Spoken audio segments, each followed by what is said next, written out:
नमस्कार, शाम के 7 बज गए हैं। वक्त हो चुका है बड़ी खबर का। इस वक्त आप एनडीटीवी इंडिया के साथ हैं और मेरा नाम है अंकित त्यागी। 3 बड़ी खबरें बतानी थी आपको, लेकिन उससे पहले एक बहुत बड़ी ब्रेकिंग न्यूज इस वक्त हमारे पास आई है। सबसे पहले आपको सीधे लिए चलते हैं इस बड़ी खबर की तरफ। श्रद्धा केस में आरोपी आफ्ताब जो है उसके ऊपर हमले की खबर इस वक्त आ रही है। आफ्ताब को ले जा रही जो वैन थी उसके ऊपर हमला किया गया है, ऐसी खबरें इस वक्त आ रही हैं। ये तस्वीरें आपको सीधे दिखा रहे हैं। तलवारें लेकर कुछ लोग यहां पर पहुंचे और ये पुलिस जो सुरक्षा में थी वो लोग वहां पर पुलिस को अपनी बंदूक निकालनी पड़ गई है। तो ये देखिए आप किस तरीके का यहां पर ये पूरी तस्वीरें सामने आ रही हैं। बड़ी चौंकाने वाली ये तस्वीरें इस वक्त सामने आ रही हैं। आफ्ताब जो एसएफएल रोहिणी की जो लैब है, साइंटिफिक फोरेंसिक लैब जो है, वहां से बाहर निकल रहा था, उसको लेकर वापस जेल में जाने की तैयारी हो रही थी और तब कुछ लोगों ने तलवार लेकर आफ्ताब के ऊपर हमला, ये वैन जो है उसके ऊपर हमला किया।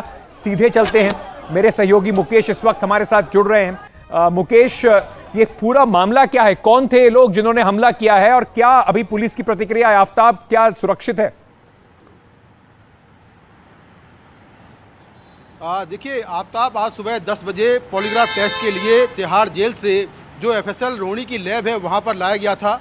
उसका पॉलीग्राफ टेस्ट सुबह 11 बजे शुरू हुआ था और पॉलीग्राफ टेस्ट कंप्लीट होने के बाद अब से कुछ देर पहले उसको एफएसएल रोहिणी से निकाला गया था और वो जेल वैन में था, क्योंकि अब वो जुडिशल कस्टडी में है। तो उसको जेल वैन में दिल्ली पुलिस की 3rd बटालियन उसको लेकर आई थी और 3rd बटालियन के लोग ही उसको जेल वैन में लेकर जा रहे थे।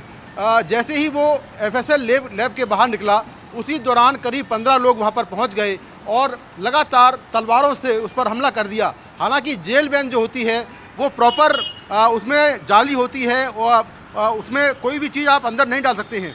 तो जो तलवारें मारी वो जेल वैन के बाहर मारी, किसी को कोई नुकसान नहीं हुआ। हालांकि जो लोग आए थे उनमें से कुछ लोग घायल हो गए हैं और जैसे ही उस पर हमला हुआ उसी दौरान जो 3rd बटालियन के पुलिसकर्मी थे उन्होंने अपने हथियार आरोपी जो हमलावर थे उन पर तान दिए और उसके बाद वहां पर तुरंत आफ्ताब को लेकर जो पुलिसकर्मी है वो वहां से निकल गए। लेकिन ये करीब 4 से 5 मिनट हुआ और अगर आफ्ताब किसी प्राइवेट गाड़ी में बैठा होता तो शायद हमलावर उस पर हमला करने में कामयाब हो जाते। लेकिन उन्होंने हमला तो किया, लेकिन आफ्ताब को कोई नुकसान नहीं हुआ और जो पुलिसकर्मी उसको लेकर आए थे वो उसको लेकर वहाँ से तिहाड़ जेल के लिए निकल गए हैं। आफ्ताब सेफ है, लेकिन इस हमले में कुछ लोग घायल हुए हैं। अभी जो हमला करने वाले हैं उनमें से भी कुछ लोग घायल हुए हैं और जो लोकल पुलिस है प्रशांत बिहार थाने की, वो मौके पर पहुंच गई है। कुछ लोगों को वहां से डिटेन किया गया है, उनसे पूछताछ की जा रही है कि आखिर ये कौन लोग हैं। लेकिन जो घटनाक्रम हुआ वो चौंकाने वाला है। कड़ी सुरक्षा के बीच 15 लोग तलवार लेकर वहां पर कैसे पहुंच गए और उन्होंने हमला कर दिया और इस हमले में कुछ लोग इंजर्ड हुए हैं। हालांकि अभी साफ नहीं है कि कितने लोग हुए हैं। मुकेश, ये जो हम तस्वीरें जो आपने भेजी है, जिनको हम देख पा रहे हैं, ये तस्वीरें अपने आप में काफी चिंताजनक तस्वीरें हैं, शॉकिंग तस्वीरें हैं। तलवार लिए कुछ लोग दिखाई पड़ रहे हैं। मैं एक पुलिसकर्मी भी देख पा रहा हूं जो वैन के बाहर अपनी बंदूक लिए बाहर खड़ा हुआ है। क्या कुछ पता चल पाया है इनकी मंशा क्या थी? कौन ये लोग थे? देखिए, अभी तक ये साफ नहीं हो पाया है कि लोग कौन थे, कहां से आए थे। इनमें से कुछ लोगों को दिल्ली पुलिस ने डिटेन कर लिया है और जैसे मैंने कहा कि जो जेल वैन होती है, अगर आप जेल वैन को देखें तो जेल वैन जो है चारों तरफ से जाली से बंद होती है, एक मोटे लोहे की परत होती है। अगर कोई चाहे भी किसी तलवार से हमला करके किसी को मार दे तो ऐसा पॉसिबल नहीं है जेल वैन में, क्योंकि बहुत ही मजबूत होती है। तो जो हमलावर थे उन्होंने जेल वैन के चारों तरफ तलवार से हमला किया, लेकिन आफ्ताब को कोई नुकसान नहीं हुआ। जेल वैन के पीछे एक गेट होता है, उस गेट के बीचों बीच में एक दरवाज़ा होता है जहां पर 2-3 पुलिसकर्मी आगे बैठते हैं, आरोपी बीच में बैठता है और 2 पुलिसकर्मी करीब पीछे बैठते हैं। तो जो पीछे बैठे पुलिसकर्मी थे उन्होंने अपने हथियार निकाल लिए और हमलावरों पर तान दिए। उसके बाद हमलावर रुके। इसके बाद पुलिस ये जो वैन आफ्ताब को ले जा रही थी मुकेश, और इसकी जो तस्वीरें आपने भेजी है, मैं 1 सेकंड आपको रोक रहा हूं, हमारे साथ बने रहिए। इसकी कुछ आवाज जरा करके उसको फुल फ्रेम दिखाते हैं, क्योंकि ये काफी ड्रामेटिक तस्वीरें हैं, बड़ी शॉकिंग तस्वीरें इस वक्त आ रही हैं। तो थोड़ा सा इसका नेटअप करके इसको पहले दिखाते हैं और ये इस वक्त कुछ रिएक्शंस भी आ रहे हैं। नहीं सर, कानून तो इसको सेफ्टी दे रहा है। आप तलवार लेकर बोलेंगे? तलवार नहीं, हम इसको गोली भी मारेंगे। हम हिंदू सेना से हैं। हिंदू सेना से कितने लोग आए थे आप?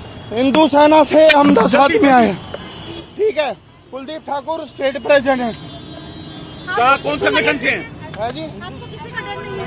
डर, हमारी बहन बेटी सुरक्षित नहीं है तो क्या करेंगे मैडम? आप भी किसी की बहन बेटी, हमारी बहन हो। अरे तो कानून है इस देश में। अरे सर कानून है, तलवारों से सजा देगा या तलवार से ऐसी कानून कर देंगे? सर कानून ने बचा लिया क्या उस लड़की को? अरे जब पता चला पुलिस ने गिरफ्तार। अरे सर कितने केस होते? बहन जी टारगेट करते हैं सबको ये। आप 10 लोग एक साथ हाथ में तलवार लेकर बस की तरफ दौड़े हैं और बस को लगातार आप पीट रहे हैं। बस को नहीं मैडम, निकालो मैडम को 2 मिनट निकालो, उसको बीच में से फाड़ दूंगा किसी की बच्ची। ये हिंदू सेना के अपने आप को बता रहे हैं, ये हमलावर हैं। ये इस तस्वीर में भी दिखाई पड़ रहे हैं, तलवार लेके सामने खड़े हैं, पुलिस वाला उनके सामने बंदूक लिए खड़ा हुआ है। मुकेश, ये व्यक्ति अपने आप को हिंदू सेना का बता रहा है। ये कह रहा है कि आफ्ताब पे हमला करने आए थे। पुलिस ने अब तक इन लोगों को हिरासत में क्यों नहीं लिया? ये वहां पे खड़े होकर आराम से बात कर रहे हैं, धमकियां दे रहे हैं, कह रहे हैं उसको मार देंगे। ये और कुछ तस्वीरें इस वक्त हमारे पास ये लाइव विजुअल्स आ रहे हैं। मुकेश लगातार वहां से रिपोर्टिंग भी कर रहे हैं। कुछ लोगों को पुलिस ने डिटेन भी किया है। ये हिंदू सेना के बताने वाले लोग हैं मुकेश, 10 लोग बताए जा रहे हैं जो इस तरह से तलवारें लेके पहुंचे थे वहां पे। देखिए बिल्कुल 10 से 15 लोग हैं और ये लोग अचानक वहां पर आए और जेल बैंड पर हमला कर दिया। सबसे बड़ी बात यह है कि जब आफ्ताब वहां से निकल रहा था तब जो FSL रोहिणी की लैब है उसके बाहर लोकल पुलिस नहीं थी। शायद यही वजह है कि हमला करने के बाद ये लोग आराम से मीडिया कर्मियों को अपनी बाइट दे रहे हैं, अपना इंटरव्यू दे रहे हैं और उसके बाद फिर लोकल पुलिस पहुंची। प्रशांत विहार थाना लगता है और लोकल पुलिस तो पहुंची है। उसके बाद जो लोग वहां पर मौजूद मिले उन सभी को पुलिस ने डिटेन कर लिया है, उनसे पूछताछ की जा रही है। हालांकि हमलावर क्लेम कर रहे हैं कि वो हिंदू सेना से हैं और उन्होंने हमला किया है, लेकिन पुलिस उनके दावों को वेरीफाई कर रही है और काफ़ी लोग वहां से डिटेन हुए हैं और उनके जो दावे हैं कि वो हिंदू सेना से हैं उसको वेरीफाई किया जा रहा है। जैसे मैंने कहा कि जो हुआ वो अचानक हुआ, किसी को उम्मीद नहीं थी कि अचानक से आफ्ताब निकलेगा और कोई जेल बैन में उस पर हमला कर देगा। जेल बैन काफ़ी सुरक्षित होती है, उस पर आप कोई भी तलवार से हमला करे तो उसका असर अंदर बैठे शख्स पर नहीं पड़ता है क्योंकि काफ़ी मोटी ग्रिल होती है उसमें और कोई भी वेपन अंदर नहीं जा सकता है। ये कुछ तस्वीरें आ रही हैं, इन तस्वीरों पर एक बार दोबारा चलते हैं। ये व्यक्ति जिसको डिटेन किया गया है, जो अपने आप को हिंदू सेना का बता रहा था, पुलिस अब वहां पर पहुंची और उसको डिटेन किया गया। मैं थोड़ी आवाज जरा इसकी बढ़ा के रखते हैं और देखने की कोशिश करते हैं कि उस वक्त हुआ क्या। जिस तरीके से मुकेश बता रहे हैं, ये वैन बाहर आ रही है आफ्ताब को लेकर और उसके बाद क्या हुआ, थोड़ा सा आवाज जरा आपको सुनाते हैं। वहाँ तो नहीं, यही बताओ यहाँ पे जो लोग आगे हमला किया था। अच्छा वो बैठ मेरे साई कोई भरोसा नहीं है। हमने मत घुसो यार, हमने मत घुसो अंदर में, घुसो यार नहीं बंदी आएगा नहीं सर, नहीं मारेंगे उसे, फाड़ेंगे। केस लगाओ भाई, केस लगाओ, बंद करो नहीं, 10 मिनट बंद करो उस मुद्दे के साथ। नहीं प्रशासन हमारे साथ खड़ा है,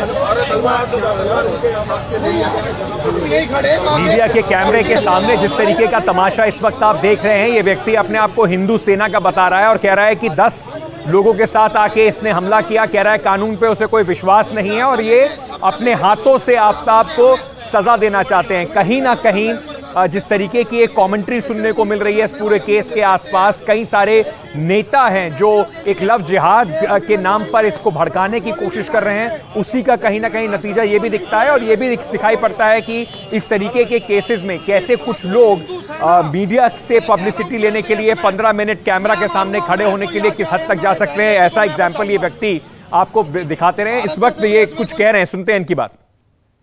चलिए कोशिश करेंगे कि इसको दोबारा चलाया जाए। जो पूरा सीक्वेंस हुआ, हमला हुआ, कुछ लोगों को पुलिस लेकर भी जा रही है।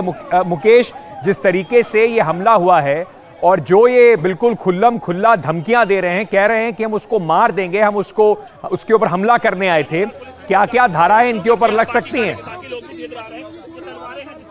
सर कितने लोगों को डिटेन किया गया सर?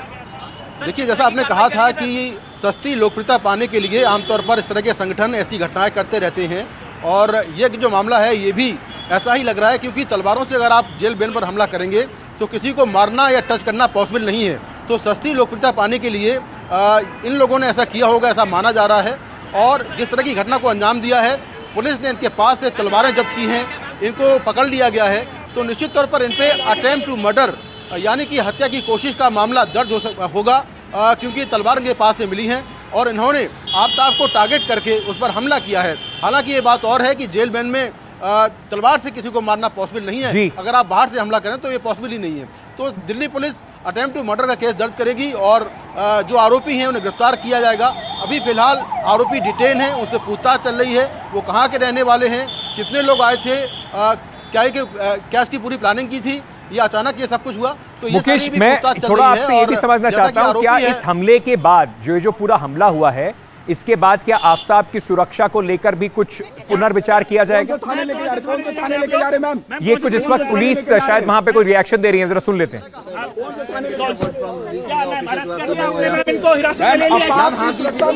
चूक कैसे हो गई?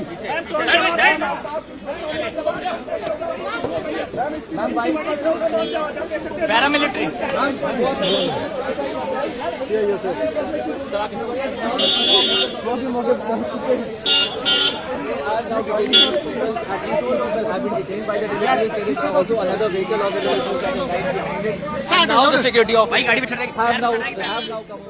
तो ये सनसनीखेज घटना जो हुई है, अब से कुछ देर पहले आफ्ताब को रोहिणी की एफएसएल लैब से बाहर निकाला जा रहा था। कुछ लोग अपने आप को जो हिंदू सेना का बताते हैं, उन्होंने तलवारों के साथ उस वैन पर हमला कर दिया जिस वैन में आफ्ताब को लेके जाया जा रहा था। इस वक्त ये जो आप पूरी तस्वीरें देख रहे हैं, वहां की थोड़ी आपको अफरा तफरी दिखा रही होगी। समझने की बात इस वक्त ये है कि पुलिस जो थी वहां पे, जैसे मुकेश भी हमें बता रहे थे कि शायद लोकल पुलिस रोहिणी की एफएसएल लैब के बाहर तैनात नहीं थी, इसी वजह से ये लोग वहां पर बिना किसी परेशानी के तलवारें लेके पहुंच सके और इन्होंने दनादन वैन के ऊपर हमला कर दिया। उसके बाद आपको दिखाई पड़ेगा किस तरीके से पुलिस वाले वहां पर निकले, जो आफ्ताब को लेकर जा रहे थे, उन्हें अपने हथियार बाहर निकालने पड़े और उसके बाद ये कुछ आप ये तस्वीरें इस वक्त देख रहे हैं, एक बड़ा हथौड़ा दिखाई पड़ रहा है, यानी कि पूरी सुनियोजित साजिश के साथ ये हमला हुआ था। जैसे मुकेश बता रहे थे, बहुत मुश्किल है इस तरह की वैन में, जो जेल की वैन होती है, उसके अंदर घुसना। तो ये हथौड़ों के साथ वहां पहुंचे थे कोशिश करने के लिए कि खिड़की तोड़ दी जाए और उसके बाद बाकी हथियारों से, जो तलवार बताई जा रही है, उससे आफ्ताब के ऊपर हमला किया जाए। खुद बार बार ये बात कह रहे हैं कि हम उसको मार देंगे, हमें कानून पे विश्वास नहीं है, हम अपना उसका जो सजा है उसे खुद देंगे। ये आपको और हथियार जो ये लोग लेकर वहां पर पहुंचे हुए थे, तलवारें भी आपको वहां पर दिखाई पड़ रही हैं। मुकेश, ये अब जो है बहुत ज्यादा, ये जो हम तस्वीरें इस वक्त देख रही हैं, ये तस्वीरें काफी सनसनीखेज तस्वीरें हैं। पूरा लगता है प्लानिंग के साथ वहां पहुंचा गया था। हथौड़े लेकर आए थे, जैसे कि आप बता रहे थे, उन खिड़कियों को तोड़ने के लिए जिन पे जाली लगी हुई होती है, साथ में तलवारें भी हैं। तो सस्ती लोकप्रियता के साथ साथ बिल्कुल एक सुनियोजित तरीके से ये हमला करने की तैयारी थी। देखिए, बिल्कुल अगर आप देखें फुटेज में तो इन लोगों ने पथराव भी किया है, तलवारें मारी हैं जेल बैन में, हथौड़े से हमला किया है जेल बैन में। लेकिन जेल बैन का जो ऊपरी हिस्सा होता है, जैसा मैंने कहा कि एक मोटी लोहे की जो परत होती है वो काफ़ी मोटी होती है, तो कोई भी अगर बाहर से टारगेट करना चाहे किसी को तो अंदर टारगेट वो नहीं कर सकता है, क्योंकि काफ़ी मोटी लोहे की परत होती है। लेकिन जिस तरह की उन्होंने प्लानिंग की है, ऐसा लगता है कि ये लोग पहले से प्लान करके आए थे और इनको ये पता था कि आज पॉलीग्राफ टेस्ट हो रहा है और पॉलीग्राफ टेस्ट के बाद जो आरोपी आफ्ताब है वो निकलेगा, तब ये टारगेट करेंगे। तो ये पहले से वहाँ पर इकट्ठा हो गए थे। हालांकि वहाँ पर जहाँ पर ये लैब है उसके सामने एक बड़ा कॉलेज भी है और उसके राइट में जो रोहिणी कोर्ट है, तो वहाँ पर भीड़भाड़ तो हमेशा होती है। तो शायद किसी को अंदाज़ा नहीं हो पाया होगा कि ये लोग हमला करने आए हैं, क्योंकि उस सड़क पर हमेशा वहाँ पर भीड़ होती है। तो इस तरह से इन्होंने अचानक हमला किया, तलवारों से, हथौड़े से, और गाड़ी पर पथराव भी किया। लेकिन जो पुलिसकर्मी जेल बैन में थे उन्होंने अपने हथियार निकाल लिए और उसके बाद फिर ये लोग काबू आए। उसके बाद लोकल पुलिस पहुंची और लोकल पुलिस ने जो भी लोग वहां पर मिले हैं तलवारों के साथ, उनको डिटेन कर लिया है। उनसे पूछताछ की जा रही है कि आखिर ये लोग कहाँ से आए थे, जैसा कि वो क्लेम कर रहे हैं कि वो हिंदू सेना से हैं। अगर मैं आफ्ताब की सुरक्षा की बात करूँ तो आफ्ताब की सुरक्षा को लेकर चिंता पहले दिन से है दिल्ली पुलिस को। इसीलिए दिल्ली पुलिस ने किसी भी दिन आफ्ताब को दिल्ली की साकेत कोर्ट में फिजिकली तौर पर पेश नहीं किया था, क्योंकि ये अंदेशा था कि उस पर वकील हमला कर सकते हैं या उस पर कोई भी हमला कर सकता है। इसीलिए फिजिकली तौर पर आफ्ताब को दिल्ली की रोहिणी कोर्ट में, दिल्ली की जो साकेत कोर्ट है वहाँ पर पेश नहीं किया था। उसकी सारी पेशियाँ वीडियो कॉन्फ्रेंसिंग के जरिए हुई हैं। यहाँ तक कि वो तिहाड़ जेल में गया तो उसको बाकी कैदियों से अलग रखा गया है, अलग सेल में रखा गया है और उस पर CCTV कैमरे के जरिए लगातार निगरानी की जा रही है ताकि दूसरे कैदी उस पर हमला न कर पाएँ। लेकिन अब ये हमला जेल के बाहर हो गया। पॉलीग्राफ टेस्ट के लिए आफ्ताब आया था और जैसे ही बाहर निकला उस पर 15 लोगों ने तलवारों से, पत्थरों से और हथौड़े से हमला कर दिया। लेकिन फिलहाल आफ्ताब सुरक्षित है और उसको लेकर दिल्ली पुलिस तिहाड़ जेल पहुंच गई है। ये तिहाड़ जेल तो दिल्ली पुलिस पहुंच गई है मुकेश, लेकिन इसके साथ साथ जो दिल्ली पुलिस जिस तरीके की एहतियात अभी बरत रही थी, सवाल ये भी उठेगा कि क्या इसके लिए कुछ और तैयारी की आवश्यकता थी, क्योंकि जैसा आप बता रहे हैं कि काफी भीड़भाड़ वहां पे रहती है, लेकिन 10-12 लोग बड़े हथौड़े तलवारें लेकर अगर सड़कों पर होंगे तो इस पर भी सवाल उठेगा कि ऐसे कैसे लोग खुले तरीके से तलवारें और इस तरह की चीजें लेकर पहुंच सकते हैं। देखिए, बिल्कुल दिल्ली पुलिस की ये बहुत बड़ी लापरवाही इसको मान सकते हैं कि अगर इतना हाई प्रोफाइल आरोपी जिसको लेकर हर रोज चर्चा होती है मीडिया में और इतना ग्रूसम मर्डर किया है उसने, तो उसका जो उसको सिक्योरिटी थ्रेट पहले से था, तो पुलिस ने आखिर क्यों FSL रोहिणी के कोर्ट के बाहर सुरक्षा तैनात नहीं की, क्यों वहाँ पर पुलिस के जवान तैनात नहीं हुए। आज सुबह 10 बजे जब आफ्ताब आया था तब भी रोहिणी कोर्ट के बाहर कोई पुलिसकर्मी नहीं था जहाँ पर ये FSL लैब है, और जब वो आफ्ताब निकला तब भी लोकल पुलिस वहाँ पर नहीं थी। यही वजह है कि वहाँ पर 15 लोग इकट्ठे हो गए, तलवार लेकर आए, हथौड़े लेकर आए और पथराव किया और ये करीब 5-6 मिनट तक चलता रहा। उसके बाद किसी तरह जो पुलिसकर्मी जेल वैन में थे उन्होंने हथियार निकाल लिए, तब जो हमलावर थे वो काबू में आए और इसके बाद जो पुलिसकर्मी थे वो आफ्ताब को जेल वैन में लेकर तिहाड़ जेल के लिए रवाना हो गए। तो उसके बाद फिर जब लोकल पुलिस है वहाँ पर पहुंची, वहाँ पर मीडिया कर्मी भी बहुत सारे थे जो सुबह से इस पूरे मामले को कवर कर रहे हैं, पॉलीग्राफ टेस्ट को कवर कर रहे हैं। तो लगातार वहाँ पर लोग रहते हैं, लेकिन दिल्ली पुलिस ने वहाँ पर सुरक्षा तैनात नहीं की, जिसके चलते ये हमला हो गया और हमलावर हमला करने में कामयाब रहे।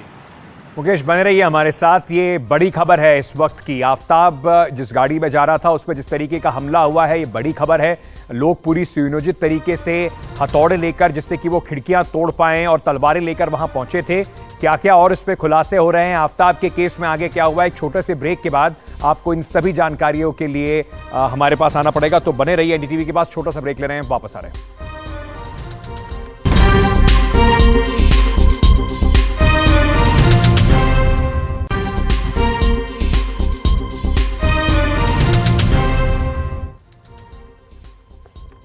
आज शाम की सबसे बड़ी खबर आपको एक बार फिर से बता देते हैं। श्रद्धा मर्डर केस में जो आरोपी है आफ्ताब अमीन पूनावाला, वो जब FSL रिपोर्ट अपनी FSL रोहिणी की जांच प्रक्रिया से बाहर निकल रहा था तो उसकी इसी पुलिस वैन पर कुछ लोगों ने तलवारों से ताबड़तोड़ हमला किया। बताया यह जा रहा है आफ्ताब अभी सुरक्षित है।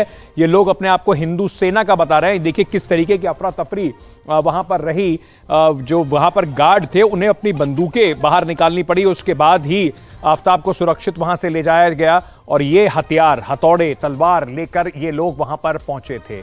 इस वक्त की बड़ी खबर यही है। इस पे और जानकारी आती रहेगी। बन रही एनडीटीवी के साथ, खबरों का सिलसिला जारी है।